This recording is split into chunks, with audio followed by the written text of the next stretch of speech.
and you now in a situation where McPherson's down, Maddox is down. Sirianni broaches the press conference today like, free agent, shmee agent, we like our in-house options, we like the versatility of our guys, and that again is great. But no matter where you move those players, all you're doing is moving the weakness, right? The Eagles were unlucky last week that James Bradbury had concussion.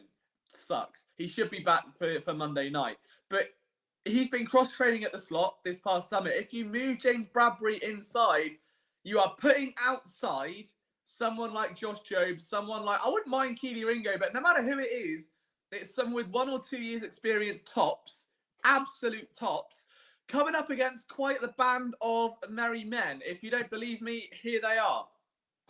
These are just some of the Z receivers, if you will, that the Eagles will be facing during the remainder of the schedule. I know that it's not the most intimidating list in the world, but a guy like Chris Godwin, even Alan Lazard, Jalen Waddle, Jawan Jennings, like we can go on and on. I mean, every team has got a fairly decent Z receiver to keep an eye on.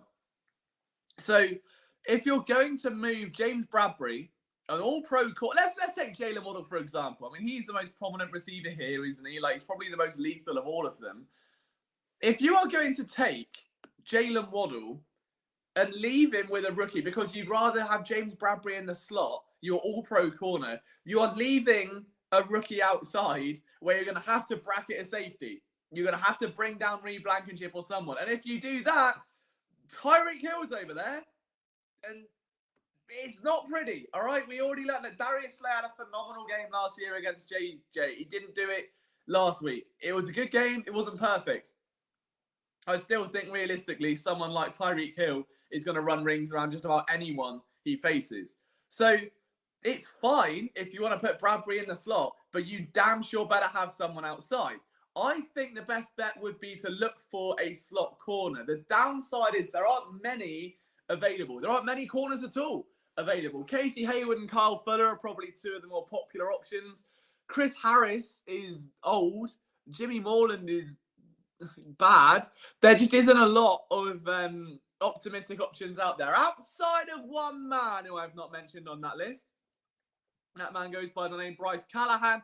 Why is he the guy? Why should the Eagles target Bryce Callahan as a free agent? Let's find out, shall we? First and foremost, forget anything else you see on your screen apart from that second paragraph. He has played under Vic Fangio for 6 years. He did it for 2 years in Denver. He was there for 4 years as a Chicago Bear.